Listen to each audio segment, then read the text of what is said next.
But yeah, I mean, completely. I thought Herm Farmworth looked fantastic coming onto the pitch. Looked really, really good. Kind of fitted straight in. Yeah, he got close to a try and then got a big involvement in setting up a try, and he wasn't. There was nothing on him in defence either that you could look at as a problem, really. No, he looked really good. One other player I had noted that was particularly good was Flegler, who's kind of a name that I wasn't particularly familiar with, but he was brilliant in the forwards for the Broncos. They've got a lot of good young forwards of the Broncos, and they really dominated early on. Yeah. I don't think they actually made a mistake for half an hour, which made it all the more surprising that the Rabbitohs were actually 2 points ahead at half time, as Tim said. So I think the Rabbitohs showed that they've got some great players in like once they get field position, but the Broncos were so good that they weren't getting that field position. Yeah, and then kind of later on for me, the Broncos were, and I saw this in a couple of games. The Broncos, they were quite happy just to concede penalties to stop the Rabbitohs kind of when they were close to the line, which was it's quite cynical play, but actually, well, it worked out, didn't it? So they're going to keep doing it. See, if this did continue, these behind closed doors games, I was going to do a bit of a comparison to see if there was less penalties awarded because the atmosphere gets to referees maybe. I thought it could be a good chance to sort of do some analysis on things like that. Were more penalties awarded to home teams in more chaotic fan-involved atmospheres and that sort of stuff? But I don't think 8 games is going to be enough of a sample size, so that one's been benched, just like the NRL season has been. Indeed. It was the Warriors 6, Raiders 20. So Williams had a try assist, Whitehead with a try, Hodgson with a try assist and 42 tackles. I saw the highlights of this one. Williams did also give up a penalty try, but made up for it by setting up a try at the end of the game as well with one of his patented kicks to the corner. But this time, obviously, he's playing to the right, not to the left, and it's still worked out just as well. So it's settling in okay. Yeah, well, the 2 from 2, they're not going bad until they come back. It was the Roosters 8, the Sea Eagles 9. Andrew C got in touch. Thanks for getting in touch, Andrew. He said the Roosters should have been used to playing in front of no fans. Instead, it is now 90-52 head-to-head. The best moment was Mona Vale boy Tommy Turbo knocking the ball out of Kiri's arms as he was about to score.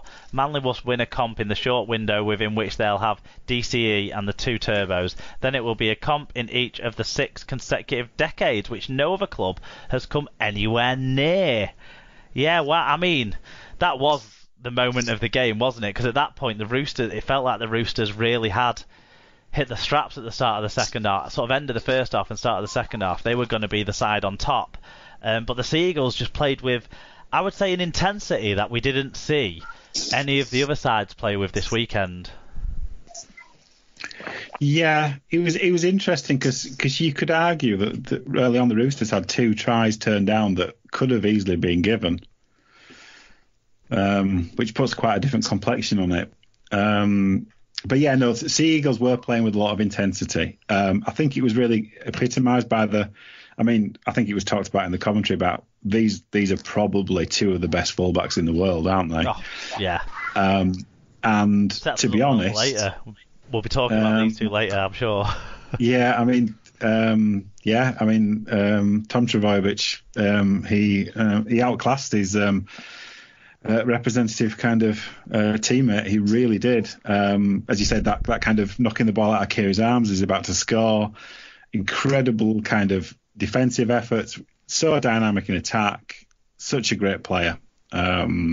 Really, I haven't seen him very, very often.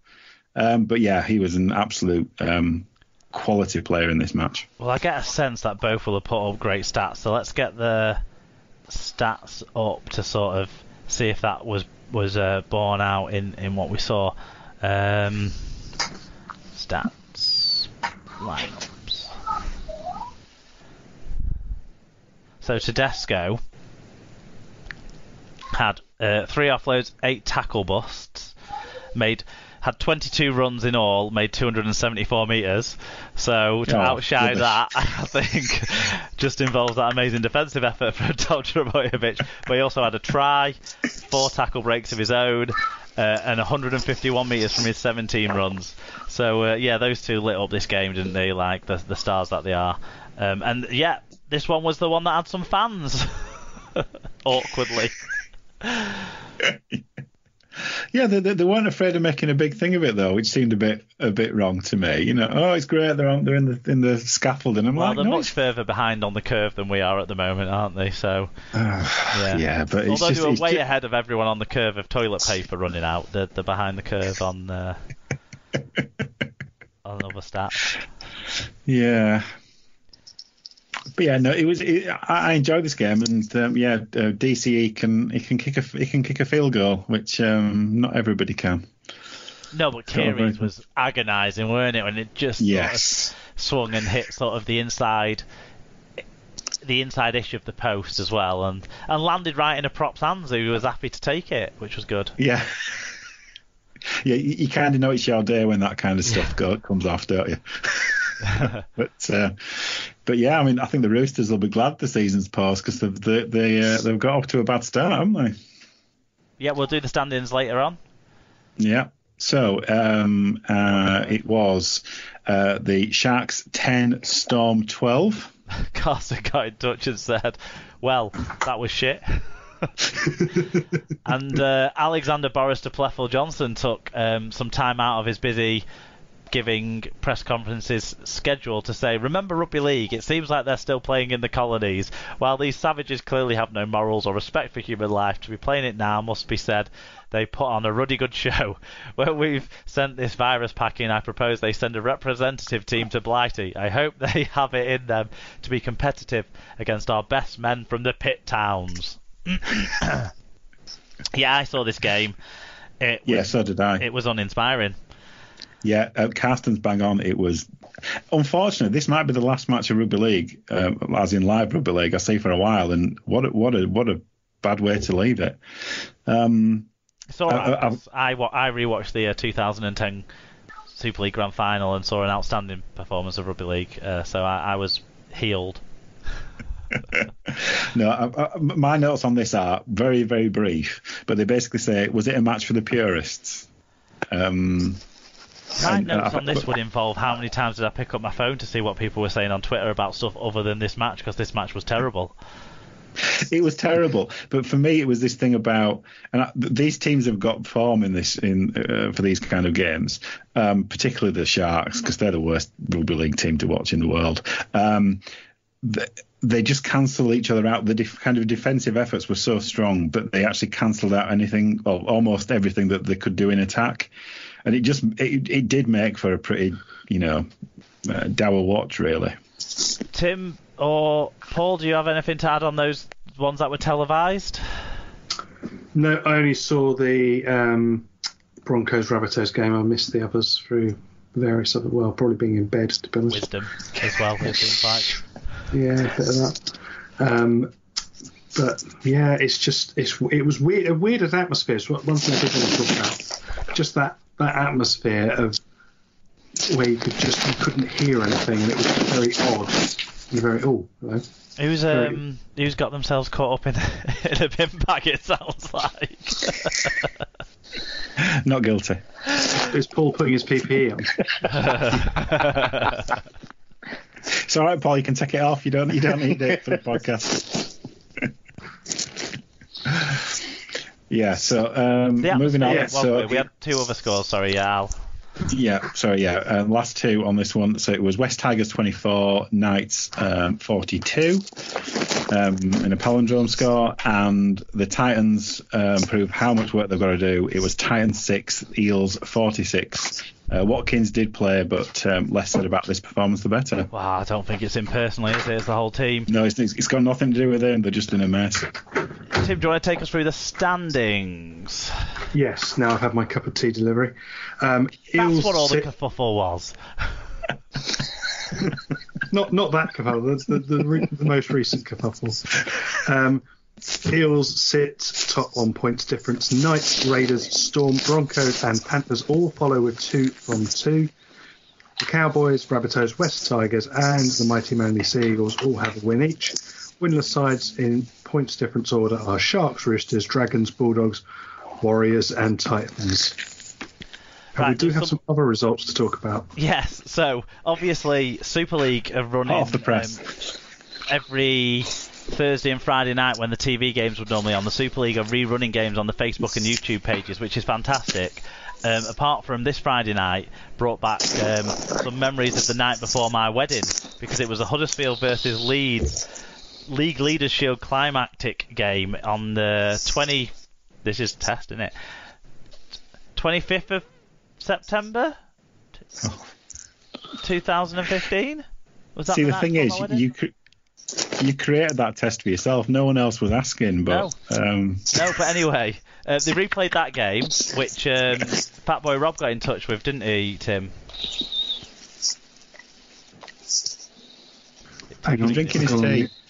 Fatboy Rob said, Melon-headed Hall scores a spawny late try to deny Wigan the League Leaders Shield. Funny how the Leeds fans celebrated when the Shield means fuck all according to their fans. How do you get the cork back in a champagne bottle? Ask Sean Wade, #8man.